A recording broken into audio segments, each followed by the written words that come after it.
Hello everybody, what is going on? It is iJustRengar here, and today we are reviewing Fakers 100% win rate Rengar, which I would use as a title, but I'm not a clickbait YouTuber, so I don't know. We'll see what the title ends up being. If I can't find anything else, I'll probably call it that. So, anyways, getting into this video, Rengar has been played by Faker 3 times since he's went to NA, which out of the 21 champions that he's played means that he plays in 1 out of every 7 games, making him one of his most played champions, actually. So, getting into this, we're just going to look at Faker's runes for Rengar really quick. So, he does take Domination with Sorcery, or not Sorcery, with Inspiration. So with all of these games, we're actually going to go to Builds, and we're going to really quickly check out, just check out what he goes exactly for runes. So, it looks like he's going for, in all of these that I've seen so far, it looks like he's been going for the same rune build. So he goes Electrocute, Sudden Impact, Zombie Ward, Relentless Hunter, Perfect Timing, and Magical Footwear. He goes this for all of the games. Today we're going to be reviewing the 15, 5, and 6 game. We're going to do this just because this is versus the highest elo players, as he's played for longer on this account. Down here, all the way at the bottom, he was versus Platinum 1s and Diamond 5s. Up here, he's versus Diamond 1s, Diamond 2s, and a couple Diamond 3s. So basically, what he goes is he's going to go for Electrocute, Sudden Impact, Zombie Ward, Relentless Hunter. I agree with all of this, except I don't go Zombie Ward, I go Eyeball Collection because I like the 25 AD that it gives you late game. If you include your Rengar passive working with it, that's 25 AD, which is actually pretty huge if you think about it. 25 free AD that you didn't have to buy, that's why I really like the Eyeball Collection. And then if you make yourself like a deal and be like, hey, you know what, I'll make sure 100% that I buy at least 2 more Control Wards than I would have bought otherwise this game, and that kind of makes up for the loss of the Zombie Ward. Zombie Ward, I can see why he goes it though, because Zombie Ward is actually really, really popular in Korea right now. Just because Vision Game is really, really strong in Korea. If you saw Worlds, they use a lot of wards. Koreans really love their wards. And then Inspiration, Perfect Timing. I've been seeing a lot of Korean junglers run Perfect Timing. That's probably why Faker's probably like imitating them a little bit rather than having a ton of experience on Rengar. But I mean, hey, if something works, imitating it is always going to be good. So, well, not always. If you don't know how to play it, then obviously it'll be bad. But if something works and you know how to play the champion, and then you try it, if it works for you, then there you go. Perfect Timing is good because it enables dives, which are really popular in Korea. Korea is known for a lot of dives, which really, really shows why Faker would probably want to go for this. Plus, then it can get a GA early if he starts snowballing. On top of this, he goes for Magical Footwear. So in total, these actually give him a bonus 600 gold worth of item. Because if he goes for a GA, it'll be 300 gold cheaper. If he goes for boots, they'll be 300 gold cheaper. And they'll also give him a little bit more move speed as well. Actually, they'll be 350 gold cheaper. So a total of 650 gold that he gains from these alone. And then he goes for this tree right here. So, Domination right here, which we've already explained. So, let's get actually into this game. So, when we start this game off, we need to look at it from Faker's point of view and kind of think about it from Faker's point of view. So, Yasuo top lane against against a Jace. Jace should push in a little bit. They'll probably trade quite a bit early because Yasuo, unless he wants to concede the lane, Yasuo is going to have to push early. If we look at the bot lane matchup, it'll be Karma and MF against Vayne and Blitzcrank. And it looks like Blitzcrank is actually going to be coming in here. They have that warded, luckily. Was that Faker that placed that, actually? I wasn't looking. Yeah, okay, it was. You always want to ward that if you're the jungler. That way you can see if Blitzcrank is coming. Unless you're going to invade, in which case ping your team too. This actually happens to me a lot. I don't know if it happens in lower elos a lot, but where Blitzcranks will try to come and steal the buff. It's actually really, really, really annoying to deal with. It delays and wastes a lot of time. And actually, sometimes he does steal the buff. So, it looks like Faker's dealing with this really, really well, though. He's dragging this over to the side, waiting until the Blitzcrank is gone, and then he's going to be able to take this really quickly. So, let's see if he's going to, what he's going to level next. Oh, okay, so he's going to be skipping Raptors here. That's actually really interesting. I wonder if he's going to go for Wolves Blue, or if he's going to go to see if he can cheese. Okay, so he is actually going to see if he can cheese. I did not expect this. So Faker's going to cheese. The reason I like to take Raptors is just that way it gives you the level 3 off of taking red. But I guess he just wants to get there faster because maybe he doesn't know Morgana's clear speed and that she's like a little bit slower. But okay, so he's gonna wait right here. This could actually be really good. Morgana's relatively low right now. This could be really good. Okay, so alright, so he's gonna head over here and he's gonna start doing this. Morgana might show up, but if she does, I mean, she's only at 300 HP. Faker should be able to kill her with ease, especially considering he has red buff. Okay, so he takes this. So right now, Faker needs to make a decision. Does he chill here, or does he go somewhere else? And if you look right now, if you look at top lane, you can see that Jace and Yasuo are fighting. The Yasuo is heavily pushed up, and the wave is like going to crash somewhere over here. If he heads up right now, because of how much fighting is going on, he knows that the odds are Jace probably doesn't have a ward in here, because it's 2 minutes 30, which is typically when the jungler will, when the top laner will ward, and Jace is fighting right now rather than warding. So. Oh, okay, so if he waited there, he probably would have gotten the kill or a flash. Or he could have flashed and gotten the kill. But if you look over here, okay, so Jace has burned Flash and Ignite. The odds are the Yasuo's pinged that. Yasuo's actually played by Mo, by the way, if I haven't said that yet. So this is good by Faker. He jumps over to this minion. That way he can get there a little faster. He saves himself a little bit of time. Knows that he doesn't have to ward into that bush. And he's just able to take the Jace out really, really easily. That was really well played by Faker. Just a quick cleanup. And really good foresight by him as well. I wonder if he cheesed just because he knew that he'd probably be able to get a gank off top lane after. Or if it was just because he was going up against a Morgana who he'll probably know has unhealthy clears just because he's so knowledgeable about the game itself. And then right here, he's going to hit this. Notice the way that he positions it. He's going to hit here, he's going to hit here, he's going to hit here. So every single one of these bushes, this one, and this one all the way over here is going to be completely covered so he knows if they're warded at all. None of them are. Let's keep that in like in a note, because then if we see that the mid laner comes back without a control ward, we know that there's no possibility of that being control warded in the future. So Faker's going to come over here. He's just going to be clearing the jungle. His comboing seems to be really good. He's threading auto attacks between his spells. And overall, he's doing a pretty good job. So he's going to take this, and okay, so he's going to start heading up top lane. He moves over. He goes into that bush. Just a second later, and he actually would have not been revealed there. That's actually super unlucky. He sees that they saw him though, so he's just going to head back. All right, Jace is going to go ward there. That's smart by him. If Faker had actually walked into there, then he might have been able to do something, but it's all good. So one cool thing, Faker actually. So it looks like, okay, Skirmisher Saber, it looks like he's going to be going into a Warrior. But the really cool thing that Faker does is, and I assume it's because he values the 1v1, he goes Skirmisher Saber, and then he builds into a Duskblade after the Saber. Excuse me. That's actually really, really smart because it gives you, for one, gives you the dueling potential of Skirmisher Saber, and then for two, it still gets you the early Duskblade when it's still really, really strong. And really, really impactful for your ultimates. That's why I actually really, really like this, and I'm actually probably going to start trying this out a little bit in my future games. So, right here, Faker starts walking over here. You can see that mid is kind of pushed up. He can probably infer, based on how long it would take Morgana to clear these two, considering he knows that she cleared these already, just based on how long it took her to get over here. He can kind of infer that Morgana's most likely going to clear this first, because she was heading up here still. He saw the back end of that binding, so he knows that she was actually going into this top side, and she was just a little bit delayed. So he knows that after she clears these two camps, and he knows that she probably cleared those because he has the Scuttler taken already, and he doesn't see her go top lane for like a gank or anything. So the odds are that Morgana full cleared top side and then went back. And you can kind of infer that also by the fact that she's an AoE jungler. So from here, he knows that she's bottom. So when Karma shows up, he knows that the odds are Morgana's probably going to come from this bottom side, and because of that, he moves into position. That way he can counter gank, which is really, really good, because right here you can see he's already in position, he's able to get the slowdown, and he's able to get a root off, and he just executes that brilliantly. He does a really good job. He's not going to tax here, note that as well, and he's going to head up here. Okay, this is really... Okay, so he... Okay, this is smart. So he's actually going to toss this behind him. That's smart because it reveals that he's going this way. Like, if there's a ward in these bushes right here, it reveals that he's going this way. If there's a ward over in here, it also reveals that he's going this way. And he knew from hitting this blasting plant earlier that there actually wasn't a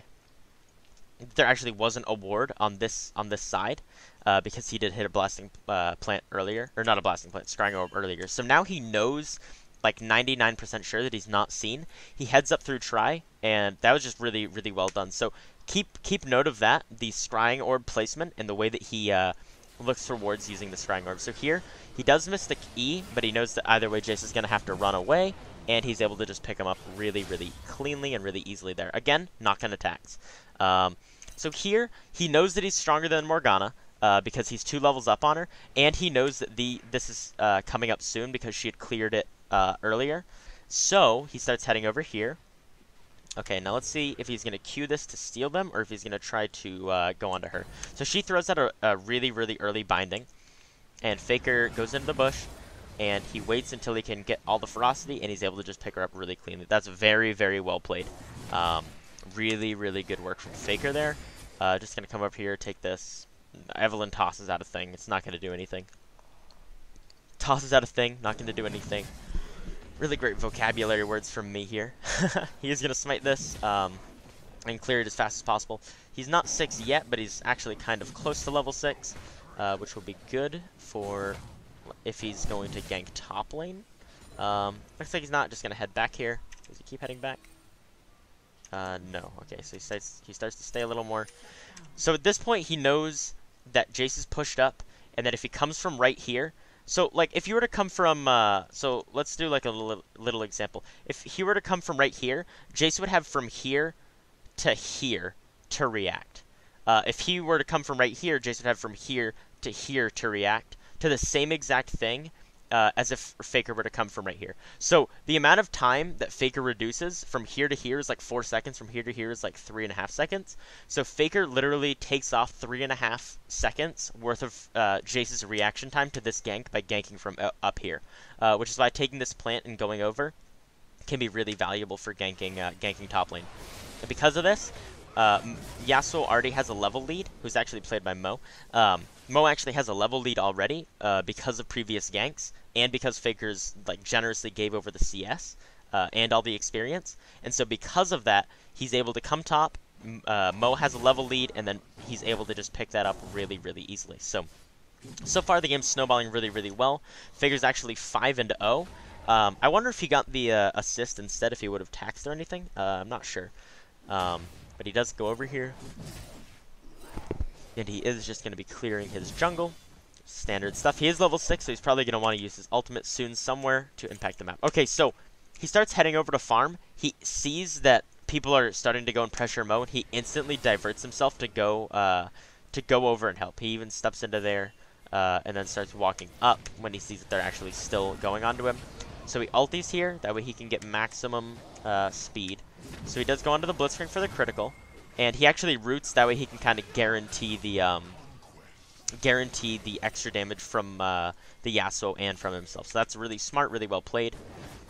Evelyn shows up here, and one thing that you should do that Faker is showing us here, if your teammate's most likely gonna die, don't just int with them. Right now he has so much gold on him. He only has about 1k worth of spent gold on him. But right now he has 6 kills, okay? Which means he has a ton of unspent gold, and he's not going to just suicide and then lose it. Okay, so right here, that's interesting. So I'm going to slow it down a little bit. So Faker comes, Faker gets attacked by the Evelyn. He's trying to juke out the Q. He actually does juke out that ability. I think, so he saved his smite. He didn't smite the minion. Instead, he actually smited the Evelyn. I think I probably would have smited and then just flashed away, because if you look at the health disparity and the fact that her ulti is an execute, it's really, really, really difficult to actually fight her. But right here it looks like she's just going to be able to, yeah, she's just going to be able to take out Faker. That was just like a little bit greedy by Faker. Can't really blame him. I'm greedy a lot too. Okay, so wow. Okay, this very first back, he already has Skirmisher's Saber, he already has Duskblade. This is really, really huge. And he's able to pick up Control Ward as well. Note that he's buying Control Wards whenever he can. Let's see where he's actually going to use it as well. So right here, 30 seconds, but he starts heading mid because he sees them pressuring.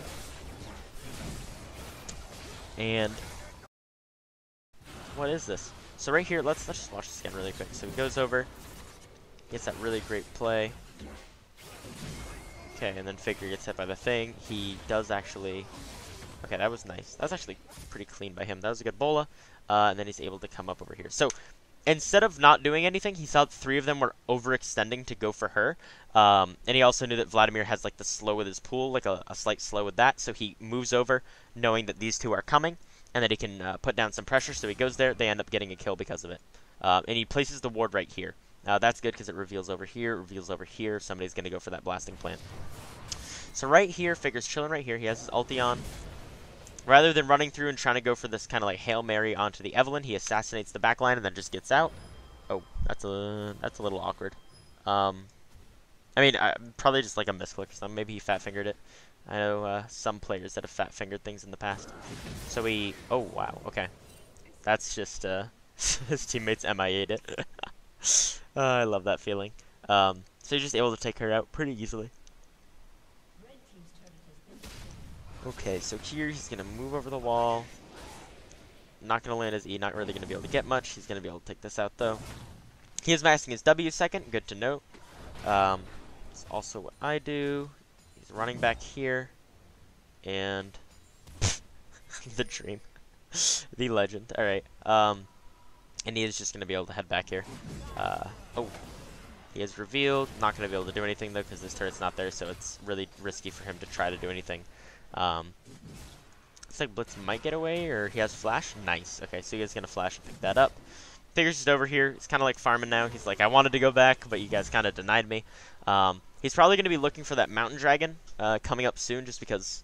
Oh, is he going to go for it now? He might, actually. I mean, he can. He can go for it now, because he'll know if he's seen with Duskblade. Okay, so he's going for the counter jungle instead. He comes over here. He's going to take this, see if this stuff is warded over here, pick that up, and actually die to the Evelynn once again. Let's actually go back really quick. That was a little fast, so we'll see what happened there. We'll look in slow motion. So right here, his W is down. Okay, so his W is down. He does juke out the first part of the Q, but sadly he does end up going down there. I wonder if he could have flashed behind. I think he could have, yeah. Like based off of like what happened there, I think that he could have flashed behind and then lived there. But I mean that's like one of those like split-second things. But I'm just saying that he could have done that because he's Faker. If it was like any other player, I'd be like, yeah, pretty much not much of anything you could have done there. But with Faker's reaction time, man, I don't know. So over here he's gonna take his chickens.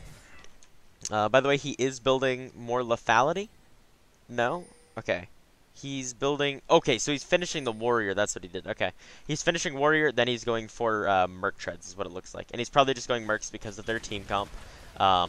They have a Stun from Vayne, a Charm from Evelynn, and a Snare and Stun from the Morgana. Okay, goes in there. Notice how he empowered Eid there? That way, if he started to run away, she couldn't move to get a better angle on him and then Q. If he empowered W'd, yes, he would have healed up, but if a Q lands on him, he still dies. That was really smart by Faker there. Could he have? No, because he had the Ignite on him. I was going to say, could he have empowered Eid, but no, he could not have. Not right there. And then he does go down. But that's kind of... He trades 1 for 1. Not too bad, considering he also got a kill over here as well. So technically it was more of a 2 for 1, which is pretty good. At least like just for him, not counting like what his teammates went.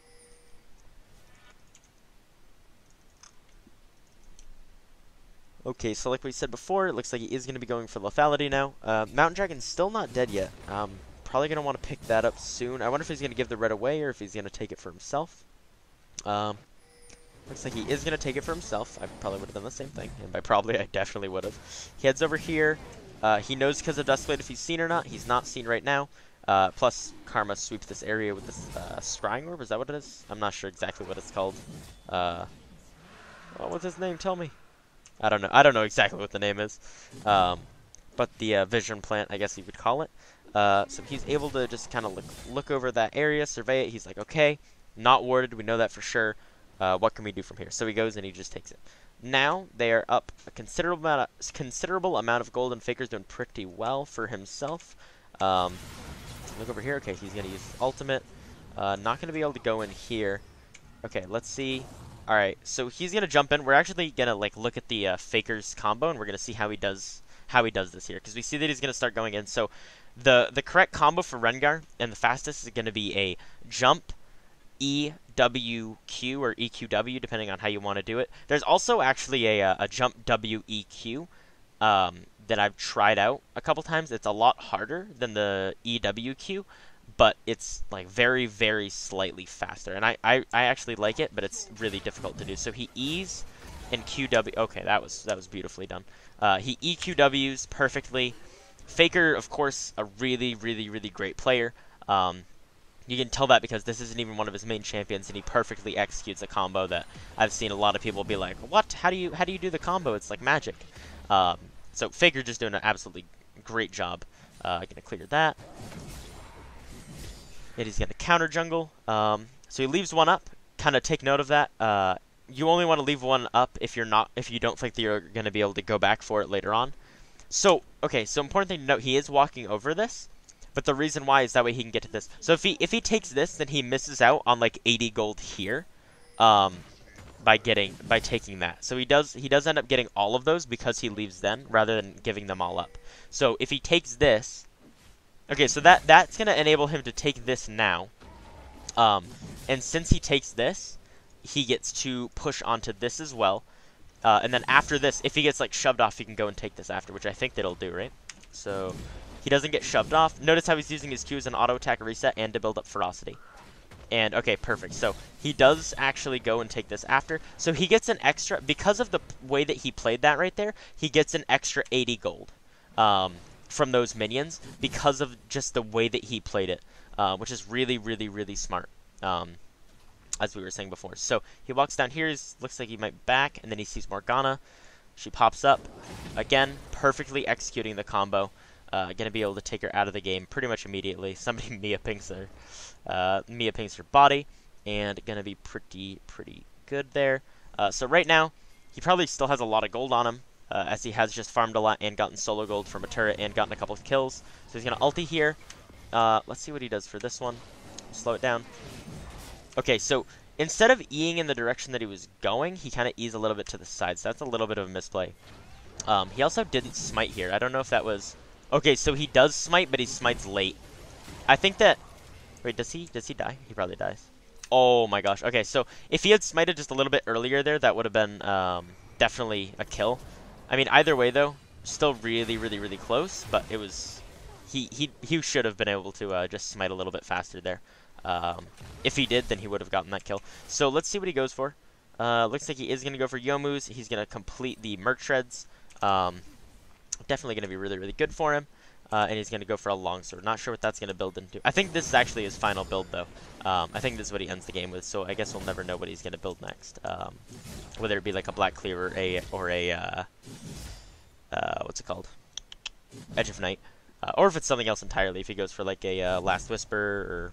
I don't know what Faker would go for. I mean, he's Faker, so I'm not sure. So, looks like he's going to just clear this here. Just kind of...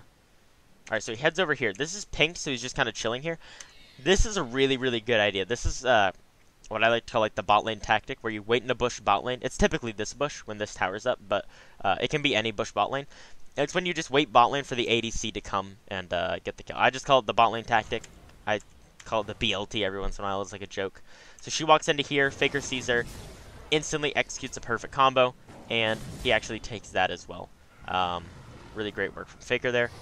Notice how he doesn't walk up through here, okay? This is really smart. He doesn't walk up through here with his invisibility. He walks around here. That way, if Morgana wants to, like, blind Q, the odds are she does it this way, right? But since he's walking around, that wouldn't hit if she did blind Q, which I don't think that she will. I'm not sure. Okay, so she doesn't. But because of the delay of what he did, it's kind of like an assumption that, oh, maybe he gave up, which kind of, like, hurts her reaction time a little bit. So he goes in, able to pick her up really, really easily, and he does land that onto the Blitzcrank. That's kind of insignificant, though, because it's just like one little thing. But that was a really, really good play from Faker there. And he has secured his final kill of this match. I wonder how he gets his last death. So here, he heads up here. Jace flashes away, so he's not able to go and secure the kill. Doesn't matter that much. They're going to be pushing in with a Rift Herald now.